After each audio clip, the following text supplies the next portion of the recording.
एकोदिष्ट आदि श्राद्धों की विधि तथा श्राद्धोपयोगी तीर्थों का वर्णन। पुलस्त जी कहते हैं, राजन, अब मैं एकोदिष्ट श्राद्ध का वर्णन करूंगा जिसे पूर्व काल में ब्रह्मा जी ने बतलाया था। साथ ही यह भी बताऊंगा कि पिता के मरने पर पुत्रों को किस प्रकार अशौच का पालन करना चाहिए। ब्राह्मणों में मरना शौच 10 दिन तक रखने की आज्ञा है, क्षत्रियों में 12 दिन, वैश्यों में 15 दिन तथा शूद्रों में 1 महीने का विधान है। यह अशौच सपिंड 7 पीढ़ी तक के प्रत्येक मनुष्य पर लागू होता है।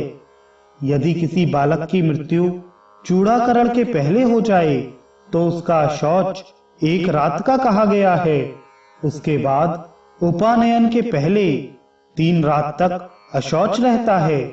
जनना शौच में भी सब वर्णों के लिए यही व्यवस्था है।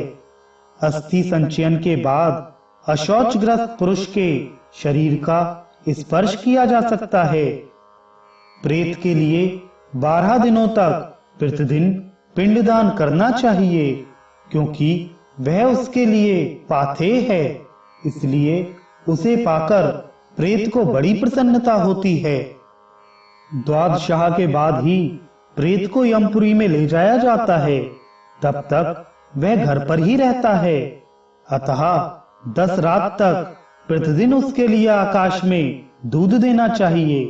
इससे सब प्रकार के दाह की शांति होती है तथा मार्ग के परिश्रम का भी निवारण होता है।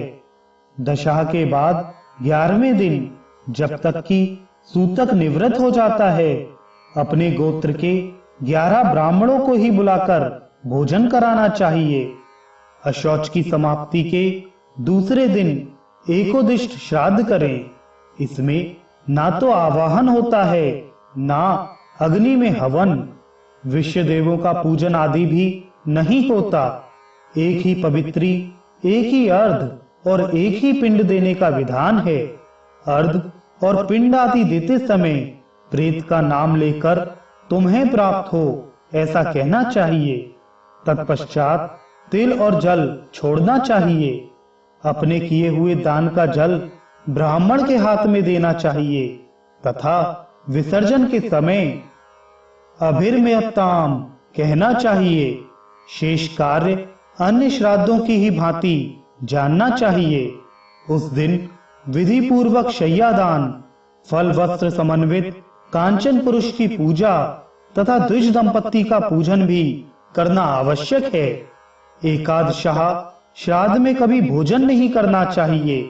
यदि भोजन कर ले तो चंद्रायण व्रत करना उचित है। सुयोग्य पुत्र को पिता की भक्ति से प्रेरित होकर सदा ही एकोदिष्ट श्राद्ध करना चाहिए। एकादशाह के दिन वृषोत्सर्ग करें, उत्तम कपला गौ दान करें और उसी दिन से आरंभ करके 1 वर्ष तक प्रतिदिन भक्षभोज के साथ तिल और जल से भरा हुआ घड़ा दान करना चाहिए। तदंतर वर्ष पूरा होने पर सपिंडीकरण श्राद्ध होना चाहिए। सपिंडीकरण के बाद प्रेत पार्वण श्राद्ध का अधिकारी होता है तथा गृहस्थ के वृद्धि संबंधी कार्यों में आव्युदायिक श्राद्ध का भागी होता है। सपिंडीकरण श्राद्ध देव श्राद्ध पूर्वक करना चाहिए, अर्थात उसमें पहले विश्व देवों की फिर पितरों की पूजा होती है। सपिंडीकरण में जब पितरों का आवाहन करें तो प्रेत का आसन उनसे अलग रखें। फिर चंदन, जल और तिल से युक्त 4 अर्धपात्र बनाएं तथा प्रेत के अर्धपात्र का जल 3 भागों में विभक्त करके पितरों के अर्धपात्रों में डालें। इसी प्रकार पिंडदान करने वाला पुरुष 4 पिंड बनाकर ये समानहा इत्यादि 2 मंत्रों के द्वारा प्रेत के पिंड को 3 भागों में विभक्त करे। इस विधि से पहले अर्ध को फिर पिंडों को संकल्प पूर्वक समर्पित करे। तदंतर वह चतुर्थ व्यक्ति अर्थात प्रेत पितरों की श्रेणी में सम्मिलित हो जाता है और अग्नि स्वात आदि पितरों के बीच में बैठकर उत्तम अमृत का उपभोग करता है। इसलिए सपिंडीकरण श्राद्ध के बाद उसको पृथक कुछ नहीं दिया जाता, पितरों में ही उसका भाग भी देना चाहिए तथा उन्हीं के पिंडों में स्थित होकर वह अपना भाग ग्रहण करता है।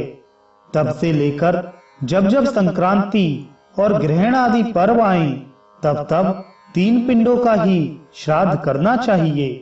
केवल मृत्यु तिथि को केवल उसी के लिए एकोदिष्ट श्राद्ध करना उचित है। पिता के लिए क्षया के दिन जो एकोदिष्ट नहीं करता वह सदा के लिए पिता का हत्यारा और भाई का विनाश करने वाला माना गया है। क्षया तिथि को पार्वण श्राद्ध करने वाला मनुष्य नरकगामी होता है। मृत व्यक्ति को जिस प्रकार प्रेत योनि से छुटकारा मिले और उसे स्वर्ग आदि उत्तम लोकों की प्राप्ति हो, इसके लिए विधि पूर्वक आम श्राद्ध करना चाहिए। कच्चे अन्न से ही अग्नोकरण की क्रिया करें और उसी से पिंड भी दें। पहले या तीसरे महीने में भी जब मृत व्यक्ति का पिता आदि 3 पुरुषों के साथ सपिंडीकरण हो जाता है तब प्रेतत्व के बंधन से उसकी मुक्ति हो जाती है।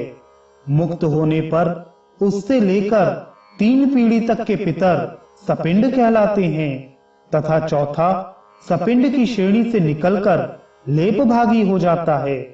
कुश के हाथ में पहुंचने से जो अंश प्राप्त होता है वही उसके उपभोग में आता है। पिता, पितामह और फिर पितामह ये 3 पिंड भागी होते हैं और इनसे ऊपर चतुर्थ व्यक्ति अर्थात वृद्ध पितामह से लेकर 3 पीढ़ी तक के पूर्वज लेपन बहुभाजी माने जाते हैं। इनमें 7वां है स्वयं पिंड देने वाला पुरुष। ये ही 7 पुरुष सपिंड कहलाते हैं। भीष्म जी ने पूछा, ब्रह्मान, हव्य और कव्य का दान मनुष्यों को किस प्रकार करना चाहिए? पितृलोक में उन्हें कौन ग्रहण करते हैं? यदि इस मर्त्यलोक में ब्राह्मण श्राद्ध के अन्न को खा जाते हैं अथवा अग्नि में उसका हवन कर दिया जाता है तो शुभ और अशुभ योनियों में पड़े हुए प्रेत उस अन्न को कैसे खाते हैं? उन्हें वह किस प्रकार मिल पाता है? पुलस्त जी बोले, राजन, पिता वसु के, पितामह रुद्र के तथा फिर पितामह आदित्य के स्वरूप हैं। ऐसी वेद की श्रुति है। पितरों के नाम और गोत्र ही उनके पास हव्य और कव्य पहुंचाने वाले हैं। मंत्र की शक्ति तथा हृदय की भक्ति से श्राद्ध का सार भाग पितरों को प्राप्त होता है। अग्नि श्राद्ध आदि दिव्य पितर पिता पितामह आदि के अधिपति हैं। वे ही उनके पास श्राद्ध का अन्न पहुंचाने की व्यवस्था करते हैं। पितरों में से जो लोग कहीं जन्म ग्रहण कर लेते हैं उनके भी कुछ ना कुछ नाम, गोत्र तथा देश आदि तो होते ही हैं। दिव्य पितरों को उनका ज्ञान होता है और वे उसी पते पर सभी वस्तुएं पहुंचा देते हैं। अतः यह भेंट पूजा आदि के रूप में दिया हुआ सब सामान प्राणियों के पास पहुंचकर उन्हें तृप्त करता है। यदि शुभ कर्मों के योग से पिता और माता दिव्य योनि को प्राप्त हुए हों तो श्राद्ध में दिया हुआ अन्न अमृत होकर उस अवस्था में भी उन्हें प्राप्त होता है। वहीं दैत्य योनि में भोग रूप से, पशु योनि में तृण रूप से, सर्प योनि में वायु रूप से तथा यक्ष योनि में पान रूप से उपस्थित होता है।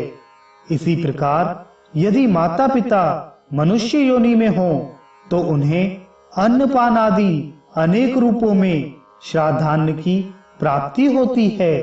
यह श्राद्ध पुष्प कहा गया है। इसका फल है ब्रह्मा की प्राप्ति। राजन, श्राद्ध से प्रसन्न हुए पितर आयु, पुत्र, धन, विद्या, राज्य, लौकिक सुख, स्वर्ग तथा मोक्ष भी प्रदान करते हैं। भीष्म जी ने पूछा, ब्रह्मान, श्राद्ध करता पुरुष दिन के किस भाग में श्राद्ध का अनुष्ठान करे तथा किन तीर्थों में किया हुआ श्राद्ध अधिक फल देने वाला होता है। पुलस्त जी बोले, राजन, पुष्कर नामक तीर्थ सब तीर्थों में श्रेष्ठतम माना गया है। वहां किया हुआ दान, होम, श्राद्ध और जप निश्चय ही अक्षय फल प्रदान करने वाला होता है। वह तीर्थ पितरों और ऋषियों को सदा ही परम प्रिय है। इसके सिवा नंदा, ललिता तथा मायापुरी भी पुष्कर के ही समान उत्तम तीर्थ हैं। मित्रपद और केदार तीर्थ भी श्रेष्ठ हैं। गंगा सागर नामक तीर्थ को परम शुभदायक और सर्व तीर्थमय बतलाया जाता है। ब्रह्मसर तीर्थ और सतलज नदी का जल भी शुभ है। नैमिषारण्य नामक तीर्थ तो सब तीर्थों का फल देने वाला है। वहां गोमती में गंगा का सनातन स्रोत प्रकट हुआ है। नैमिषारण्य में भगवान यज्ञ वराह और देवादिदेव शूलपाणी विराजते हैं। जहां सोने का दान दिया जाता है वहां महादेव जी की 18 भुजा वाली मूर्ति है। पूर्व काल में जहां धर्म चक्र की नेमी जीर्ण शीर्ण होकर गिरी थी, वही स्थान नैमिषारण्य के नाम से प्रसिद्ध हुआ। वहां सब तीर्थों का निवास है। जो वहां जाकर देवादिदेव वराह का दर्शन करता है, वह धर्मात्मा पुरुष भगवान श्री नारायण के धाम में जाता है। कोकामुख नामक क्षेत्र भी एक प्रधान तीर्थ है। यह इंद्रलोक का मार्ग है। यहाँ भी ब्रह्मा जी के पितृ तीर्थ का दर्शन होता है। वहां भगवान ब्रह्मा जी पुष्करण्य में विराजमान हैं। ब्रह्मा जी का दर्शन अत्यंत उत्तम एवं मोक्ष रूप फल प्रदान करने वाला है। कृत नामक महान पुण्यमय तीर्थ सब पापों का नाशक है। वहां आदि पुरुष नरसिंह स्वरूप भगवान जनार्दन स्वयं ही स्थित हैं। इक्षुमती नामक तीर्थ पितरों को सदा प्रिय है। गंगा और यमुना के संगम में भी पितर सदा संतुष्ट रहते हैं। कुरुक्षेत्र अत्यंत पुण्यमय तीर्थ है। वहां का तीर्थ संपूर्ण अभीष्ट फलों को देने वाला है। राजन, नीलकंठ नाम से विख्यात तीर्थ भी पितरों का तीर्थ है। इसी प्रकार परम पवित्र भद्रसर तीर्थ, मानसरोवर, मंदाकिनी, अच्छोदा, विपाशा, पुण्य सलिला सरस्वती, सर्वमित्र पद, महाफलदायक वैद्यनाथ, अत्यंत पावन क्षिप्रा नदी, कालिंजर गिरी, तीर्थोद्वेद, हरोद्वेद, गर्भभेद, महालय, भद्रेश्वर, विष्णुपद, नर्मदा द्वार तथा गया तीर्थ, ये सब तीर्थ तीर्थ हैं। महर्षियों का कथन है कि इन तीर्थों में पिंडदान करने से समान फल की प्राप्ति होती है। ये स्मरण करने मात्र से लोगों के सारे पाप हर लेते हैं। फिर जो इनमें पिंडदान करते हैं उनकी तो बात ही क्या है। ओमकार तीर्थ, कावेरी नदी, कपिला का जल, चंडवेगा नदी में मिली हुई नदियों के संगम तथा अमरकंटक, ये सब तीर्थ तीर्थ हैं। अमरकंटक में किए हुए स्नान आदि पुण्य कार्य कुरुक्षेत्र की अपेक्षा 10 गुना उत्तम फल देने वाले हैं। विख्यात शुक्ल तीर्थ एवं उत्तम सोमेश्वर तीर्थ अत्यंत पवित्र और संपूर्ण व्याधियों को हरने वाले हैं। वहां श्राद्ध करने, दान देने तथा होम, स्वाध्याय, जप और निवास करने से अन्य तीर्थों की अपेक्षा कोटि गुना अधिक फल होता है। इसके अतिरिक्त एक कायावरोहण नामक तीर्थ है, जहां किसी ब्राह्मण के उत्तम भवन में देवादिदेव त्रिशूलधारी भगवान शंकर का तेजस्वी अवतार हुआ था। इसलिए वह स्थान परम पुण्यमय तीर्थ बन गया। चर्मणवती नदी, शूलपाती, पयोषणी संगम, महौषधि, चारणा, नागतीर्थ प्रवर्तिनी, पुण्य सलिला, महावेड़ा नदी, महाशाल तीर्थ, गोमती, वरुणा, अग्नि तीर्थ, भैरव तीर्थ, भृगु तीर्थ, गौरी तीर्थ, वैनायक तीर्थ, वस्त्रेश्वर तीर्थ, पापहर तीर्थ, पावन सलिला वेत्रवती नदी, महारुद्र तीर्थ, महालिंग तीर्थ, दशार्णा, महानदी, शतरुद्रा, शताहा, पृथपदपुर, अंगारवाहिका नदी, सोन और घाघरा नाम वाले 2 नद, परम पावन कालिका नदी और शुभदायिनी पितरा नदी, ये समस्त पृथ तीर्थ स्नान और दान के लिए उत्तम माने गए हैं। इन तीर्थों में जो पिंड आदि दिया जाता है वह अनंत फल देने वाला माना गया है। शतवटा नदी, ज्वाला, शरदी नदी, श्री कृष्ण तीर्थ, द्वारकापुरी, सरस्वती, मालवती नदी, गिरिकर्णिका, दक्षिण समुद्र के तट पर विद्यमान भूतपाप तीर्थ, गोकर्ण तीर्थ, गजकर्ण तीर्थ, परम उत्तम चक्र नदी, श्री शैल, शाक तीर्थ, नारसिंह तीर्थ, महेंद्र पर्वत तथा पावन सलिला महानदी, इन सब तीर्थों में किया हुआ श्राद्ध भी सदा अक्षय फल प्रदान करने वाला माना गया है। ये दर्शन मात्र से पुण्य उत्पन्न करने वाले तथा तत्काल समस्त पापों को हर लेने वाले हैं। पुण्यमयी तुंगभद्रा, चक्ररथी, भीमेश्वर तीर्थ, कृष्णवेड़ा, कावेरी, अंजना, पावन सलिला गोदावरी, उत्तम त्रिसंध्या तीर्थ और समस्त तीर्थों से नमस्कृत त्र्यंबक तीर्थ, जहां भीम नाम से प्रसिद्ध भगवान शंकर स्वयं विराजमान है, अत्यंत उत्तम है। इन सब में दिया हुआ दान कोटि गुना अधिक फल देने वाला है। इनके स्मरण करने मात्र से पापों के सैकड़ों टुकड़े हो जाते हैं। परम पावन श्री पर्णा नदी, अत्यंत उत्तम व्यास तीर्थ, मत्स्य नदी, राका, शिवधारा, विख्यात भव तीर्थ, सनातन पुण्य तीर्थ, पुण्यमय रामेश्वर तीर्थ, वेणायु, अमलपुर, प्रसिद्ध मंगल तीर्थ, आत्मदर्श तीर्थ, आलम्बुश तीर्थ, वत्स व्रातेश्वर तीर्थ, गोकामुख तीर्थ, गोवर्धन, हरीशचंद्र, पुरुषचंद्र, पृथुदक, सहस्त्राक्ष, हिरण्याक्ष, कदली नदी, नामधेय तीर्थ, सौमित्र संगम तीर्थ, इंद्रनील, महानाग तथा प्रिय मेलक, ये भी श्राद्ध के लिए उत्तम माने जाते हैं। इनमें संपूर्ण देवताओं का निवास बताया गया है। इन सब में दिया हुआ दान कोटि गुना अधिक फल देने वाला होता है।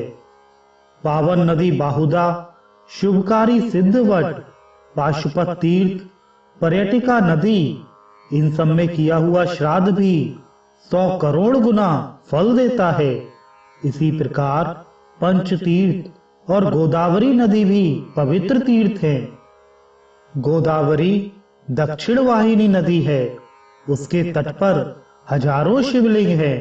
वहीं जामदग्नि तीर्थ और उत्तम मोदायतन तीर्थ है, जहां गोदावरी नदी प्रतीक के भय से सदा प्रवाहित होती रहती है।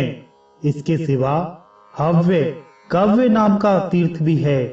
वहां किए हुए श्राद्ध, होम और दान 100 करोड़ गुना अधिक फल देने वाले होते हैं।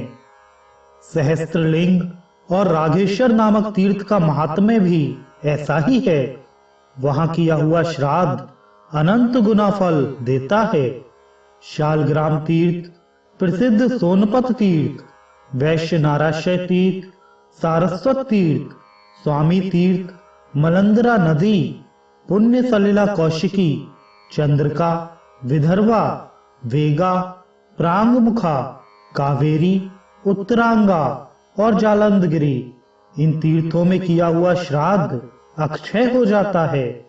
लोहदंड तीर्थ, चित्रकूट, सभी स्थानों में गंगा नदी के दिव्य एवं कल्याणमय तट, कुब्जाम्रक, उर्वशी पुलिन, संसार मोचन और ऋण मोचन तीर्थ, इनमें किया हुआ श्राद्ध अनंत हो जाता है। अट्ठाहस तीर्थ, गौतमेश्वर तीर्थ, वशिष्ठ तीर्थ, भारत तीर्थ, ब्रह्मवर्त, कुशावर्त, हंस तीर्थ, प्रसिद्ध पिंडारक तीर्थ, शंखद्वार तीर्थ, भांडेश्वर तीर्थ, विल्वक तीर्थ, नील पर्वत, सब तीर्थों का राजाधिराज बद्री तीर्थ, वसुधारा तीर्थ, राम तीर्थ, जयंती, विजय तथा शुक्ल तीर्थ, इनमें पिंडदान करने वाला पुरुष परम पद को प्राप्त होता है। मार्तगृह तीर्थ, करवीरपुर तथा सब तीर्थों का स्वामी सप्त गोदावरी नामक तीर्थ भी अत्यंत पावन है। जिन्हें अनंत फल प्राप्त करने की इच्छा हो, उन पुरुषों को इन तीर्थों में पिंडदान करना चाहिए। मगध देश में गया नाम की पुरी तथा राजगृह नामक वन पावन तीर्थ है। वहीं च्यवन मुनि का आश्रम, पुनपुन नदी और विषयाराधन तीर्थ, ये सभी पुण्यमय स्थान हैं। राजेंद्र, लोगों में यह किंवदंती प्रचलित है कि एक समय सब मनुष्य यही कहते हुए तीर्थों और मंदिरों में आए थे कि क्या हमारे कुल में कोई ऐसा पुत्र उत्पन्न होगा जो गया की यात्रा करेगा। जो वहां जाएगा वह 7 पीढ़ी तक के पूर्वजों को और 7 पीढ़ी तक की होने वाली संतानों को तार देगा। मातमहा आदि के संबंध में भी यह सनातन श्रुति चिरकाल से प्रसिद्ध है।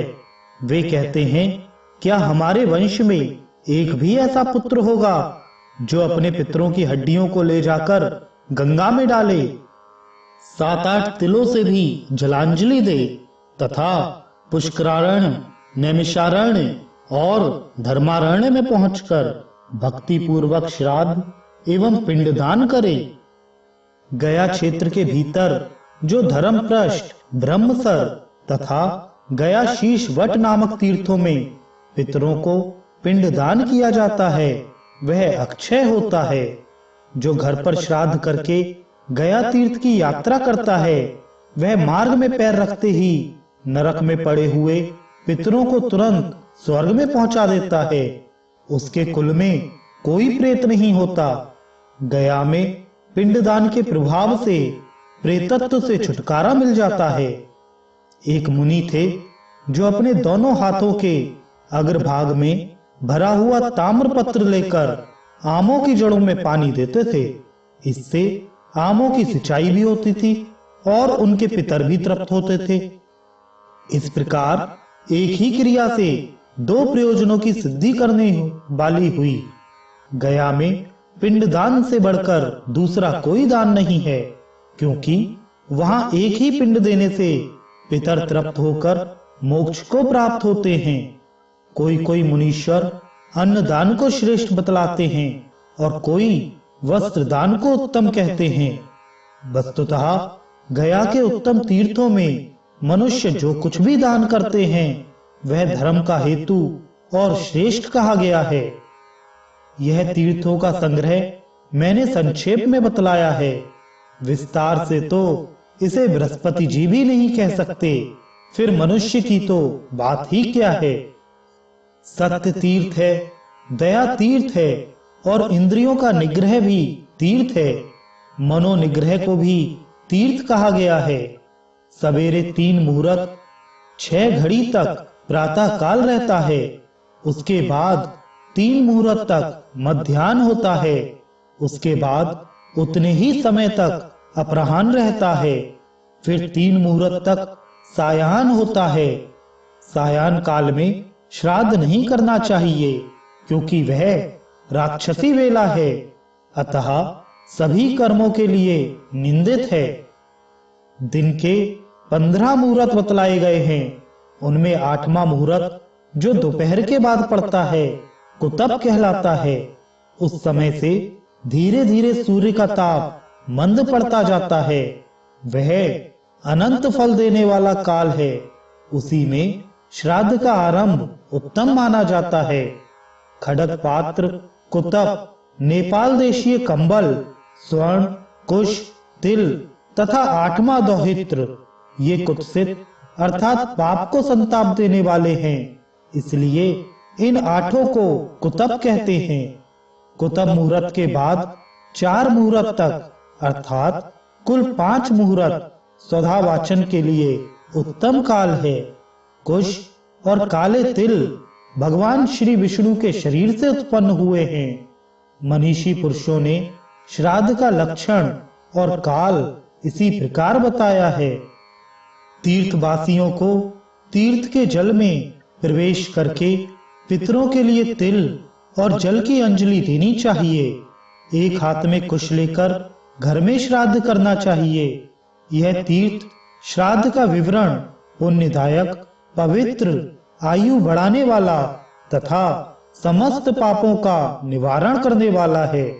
इसे स्वयं ब्रह्मा जी ने अपने श्रीमुख से कहा है।